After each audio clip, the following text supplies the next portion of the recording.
اب آگے ایک اور بات کرتے ہیں، بھائی خنزیر کا دل تو ناپاک ہے، اب ناپاک دل انسانی جسم میں آ گیا، اب اگر ایک مسلمان ہے اور اس نے سور کا دل لگا دیا، وہ ناپاک دل اندر دھڑک رہا ہے، کیا اس کے ساتھ اس کی نماز درست ہوگی؟ حج درست ہوگا؟ عمرہ درست ہوگا؟ ہاں بھائی درست ہوگا۔ یہ جو نجاست ہوتی ہے نا، یہ ظاہر کی نجاست ممنوع ہے، اندر کا انسانی جسم تو ہے ہی نجاست کی جگہ، کیا انسانی جسم کے اندر اس کی غلاظت نہیں ہے؟ اس کا پیشاب پخانہ نہیں ہے؟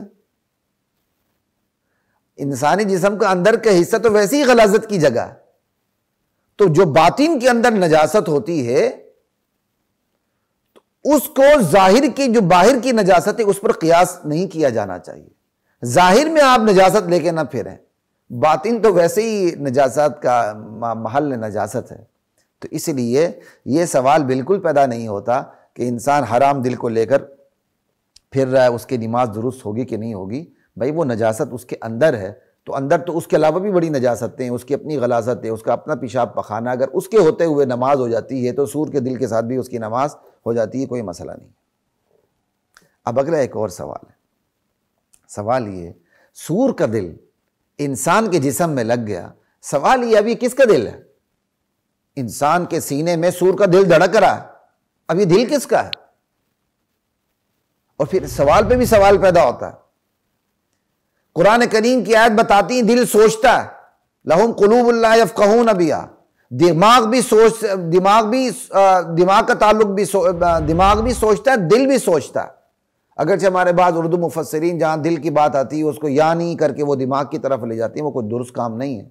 قرآن و حدیث کی واضح نصوص بتاتی ہیں جہاں دل ہے مراد دل ہی ہے۔ اب یہ سور کا دل اندر ہے،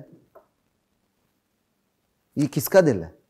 کہ اب انسان کا شمار ہوگا، اب یہ سوچے گا، کوئی اچھی باتیں سوچے گا؟ ہاں بھئی وہ بھی اللہ کا جانور ہے، پیدا کیا ہوا جانور ہے، ہر چیز اللہ کی تسبیح بیان کرتی ہے۔ وَإِن مِّن شَيْءٍ إِلَّا يُسَبِّحُ بِحَمْدِهِ وَلَٰكِن لَّا تَفْقَهُونَ تَسْبِيحَهُمْ، کائنات کی ہر چیز اللہ کی تسبیح بیان کرتی ہے، یہ الگ بات ہے تمہیں اس کی تسبیح تمہیں سمجھ میں نہیں آتی۔ بھائی وہ ناپاک جانور ہے نا، وہ ابو جہل تو نہیں ہے، وہ ابلیس تو نہیں، وہ شیطان تو نہیں ہے۔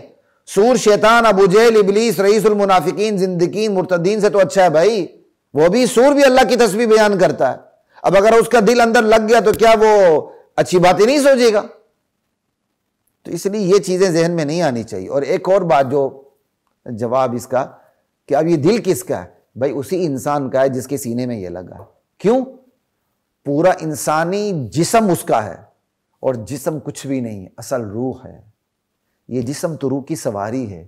یہی وجہ ہے جب بندے پر موت آتی ہے تو موت کس چیز کا نام ہے؟ روح اب اس سواری کو چھوڑ کے چلی جاتی ہے۔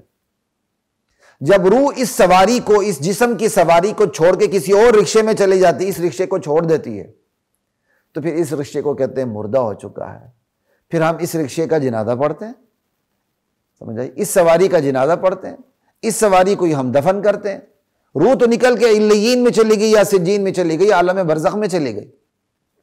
اس لیے یہ جو دل جس انسان کے جسم میں لگا ہے اسی کا خون اس دل میں دوڑ رہا ہے، اسی کا خون انسانی جسم جو اس دل کو غذا ملتی ہے اسی انسانی جسم کی غذا ملے گی، انسانی جسم کا خون دوڑے گا، اور جو انسانی جسم کی روح ہے اس کا تعلق اسی جسم کے ساتھ ہے۔